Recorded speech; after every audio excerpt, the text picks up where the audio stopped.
Welcome to the Energy Efficiency Day episode of Wednesday Wisdom, hosted by Catholic University of America's Sustainability Department. I'm Christine Gibney, a graduate of the School of Architecture and Planning, currently teaching Lead Lab at the school. I'm passionate about energy efficiency at the regional level all the way down to my home, and I'm thrilled to give you a quick overview about a few trends and tools that can help us realize energy efficiency to make our common home more sustainable. In the US, about 40% of energy is consumed in buildings. A major development is that buildings, through renewable energy, are now becoming producers of energy, supplementing regional power generation. As impressive as that sounds, actual demand matters. My favorite paper on this topic is a 2011 paper by Katie Janda called Buildings Don't Use Energy, People Do, where she outlines how using renewable energy use can increase demand because people feel entitled to use a little bit more because it's clean. This is why I focus on demand or energy use, and I'm convinced that there are many opportunities to waste less. To celebrate Energy Efficiency Day, I'll give you a quick rundown about the growth and impact of net zero energy, standards and programs designed to achieve energy efficiencies at a large scale, LEED and LEED Lab, and finally, some more granular examples that can help you save some money and some energy at home.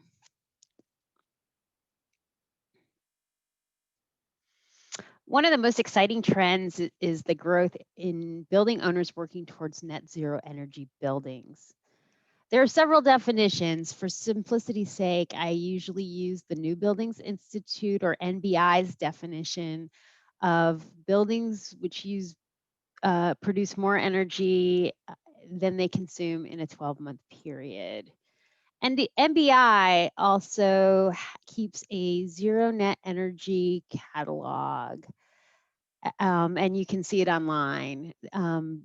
They now have over 100 buildings that are verified, and that means that they have achieved net zero, and an additional 500 in the emerging category who have declared their intent to achieve net zero. Only 8 years ago, there were only 39 emerging buildings.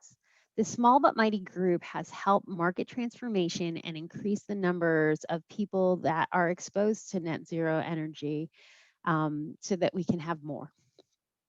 This also helps other buildings lower their demand and become more efficient as well from the lessons learned from these buildings. Locally, one of the most renowned projects is Discovery Elementary in Arlington. There's also a newly formed DMV Net Zero Energy Coalition. So if you're interested in joining this group, there's some links in the resources. I'm really proud to share some facts about American Geophysical Union, or AGU. This is a project I've been working on for the last 3 years. AGU is striving to be the first net zero energy building in DC and won the 2019 Clean Energy DC Award.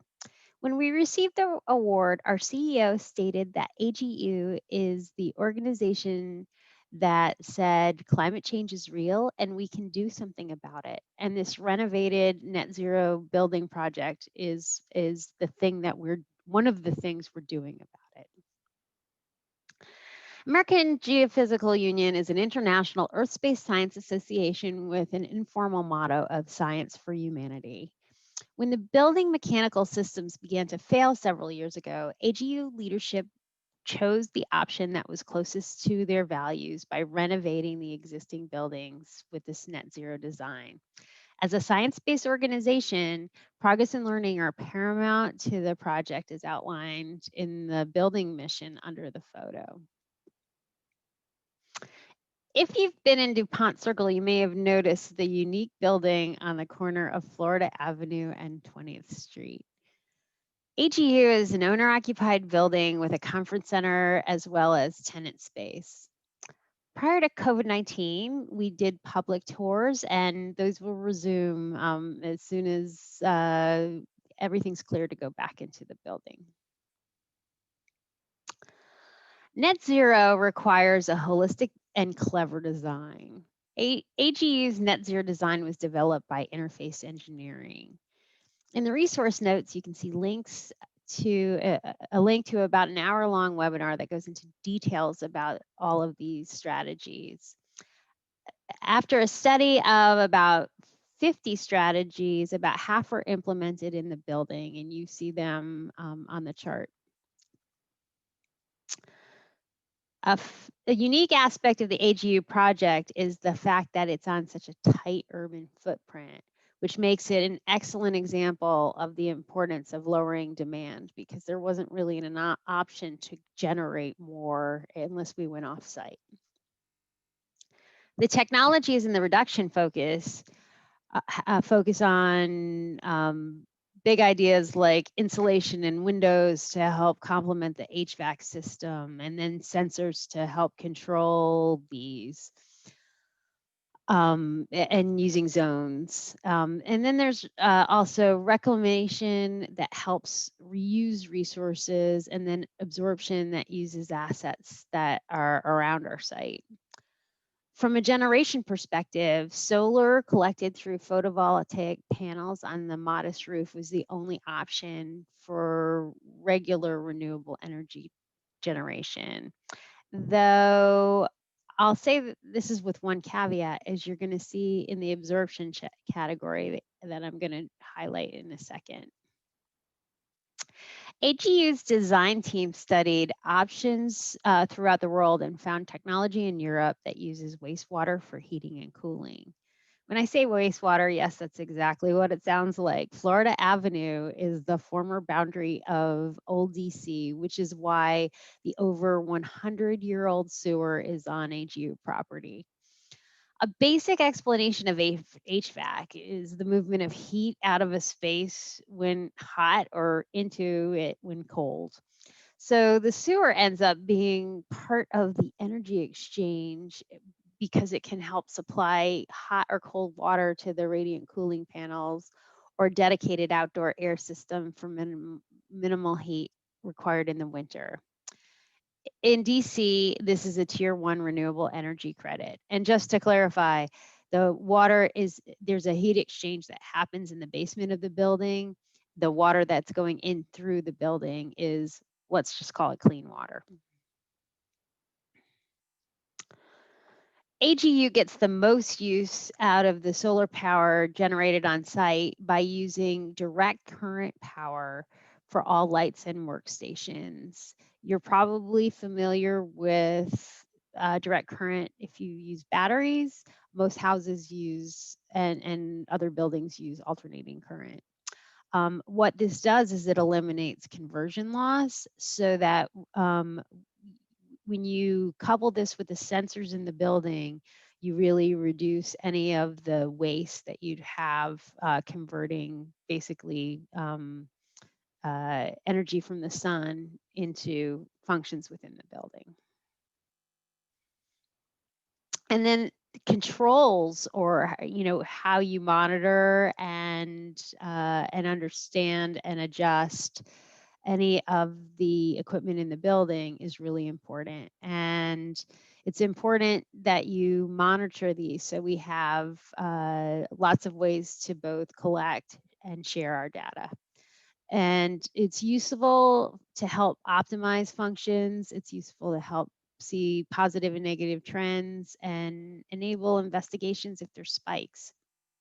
Because it's a science-based organization, this data will be shared to embrace learning and collaboration as outlined in the building mission.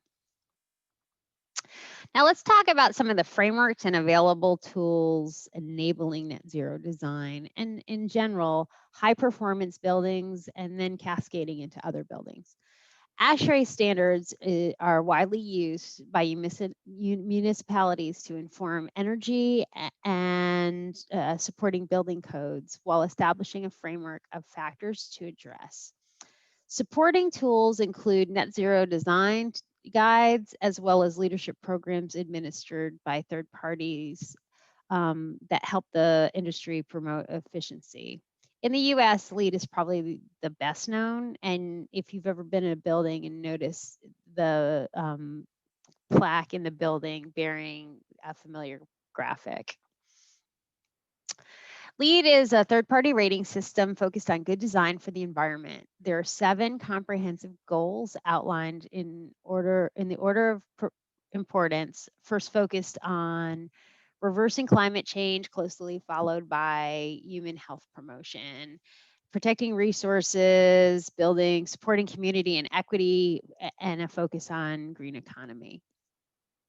The multiple rating systems with adaptations for types of building address 8 categories shown in the box in the upper right.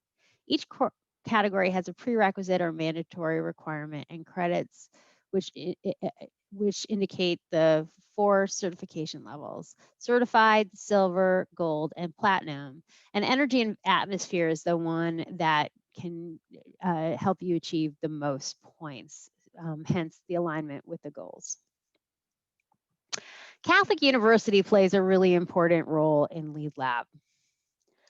LEED Lab is a laboratory where students experiment with third-party certification, specifically the LEED Operations and Maintenance Rating System, as part of a team while interacting with campus and community stakeholders to better understand, plan for, and achieve measurable goals and performance outcome in the longest of the building life cycle. The goal for LEED Lab is mutually beneficial for students and the campus. First, the lab creates a platform for direct student collaboration with the USGBC, the facilities team at Catholic, and other schools and departments and professional local organizations. Next, students gain experience from this course, which provides important knowledge for the LEED Green Associate and accredited professional examinations, while applying other tools like National Building Performance Benchmarking Code. Finally, it creates a mechanism for students to be engaged in and drive sustainability efforts on campus. LEED Lab began here at Catholic University in 2011 under Patricia Andrazik through a collaboration between the university, Green Building Council, U.S. Green Building Council, and Green Building Certification Institute, with the certification of our Crow Center, the first architecture school in the world to be LEED O&M certified, and the first faculty facility in the nation to have certification administered by students. Now there are over 40 schools following our lead. The course is open to students in any major. If this is something you're interested in, please check out the course catalog. Normally, LEED Lab is set up to achieve LEED certification in 3 semesters with 3 sets of students focusing on either feasibility, implementation, or documentation. Limited operation on campus right now is both a challenge and opportunity in this process, but it comes at a really important time as the campus just released the sustainability plan, which is aligned with LEED goals and credits. With COVID-19, there'll be changes in buildings, and LEED gives a comprehensive lens to help evaluate future practice. Here's a quick snapshot to the current status of buildings that are LEED certified on campus and also up and coming. A key outcome of this semester's LEED Lab will be a recommendation about which building will be addressed in the next LEED Lab series. An important feature of LEED O&M is to make sure a building continues to perform after achieving initial certification. Generally, most performance degrades due to maintenance, inattention, and other factors that are so normal that everybody knows that they're going to happen unless there's an active intervention. I like to use lighting as an example just because it's visual, you actually see it. And so I'm just going to share a few pictures that I've taken of LEED certified buildings on campus. The one you might see here is Opus Hall. You may have even lived there. And you can see the lights that are on and no people are around. I also found similar challenges in the LEED certified silver Crow Center. You may notice in the lower right demonstrates another key energy vampire, computers and electronics in general. And those are really easy to sneak up on you. And the more you have, the more energy you're going to use. I think the best way to celebrate Energy Efficiency Day is at home. So I want to talk to you about understanding your own energy use and identifying how much energy you're using, whether it be kilowatt hours, British thermal units, which is what you would use if you're using natural gas, and also how much money you're spending to help you understand what's normal, if there's waste, or if there's other concerns. Many utility providers have tools designated to help consumers lower demand. Some programs involve free or low-cost audits when experts come to your home. In DC, Pepco, the local utility, has some really great online tools that can help you track your energy use. They'll even send you updates, and if you want to know even more, you can even download your hourly electric data. I live in DC and participate in this program, and now I'll show you a very unfortunate story where I had an energy spike, and want to talk to you a little bit about what happened, how much it cost in energy and money, and how to make it not happen in the future. When you look at this graph, you can see my electricity use, which is the blue line at the bottom in the beginning of the graph, was how much more efficient my house was than both similar homes that were efficient and then just similar homes, which are that top gray line. I did notice actually that my usage did increase slightly when we started working from home. And this jump didn't seem that noticeable. It only actually raised my bill about $10, but it did go up 100 kilowatt hours from the previous bill. And I think that that's really the main reason why we were using more electricity, is because we were at home. Then I had this other problem. At the end of July, I had a big problem with an HVAC system that it really turned into a comedy of errors, and I didn't have air conditioning for several days, which you would think would have lowered my bill, but I ended up having a problem. And it took me a while to find the source. And I started receiving some updates from Pepco when I was on vacation, saying that my energy use was up, which was really mysterious for me. And it took me a long time to find out the source, which turned out to be that the repair tech had turned on a switch in my fuse box tied to a never used heater in the basement of my 100-year-old house. If you look at the charts on the right-hand side, you can see how my low usage spiked. And if you look at the one in the lower right corner, and that's where the scale is only 300 kilowatt hours.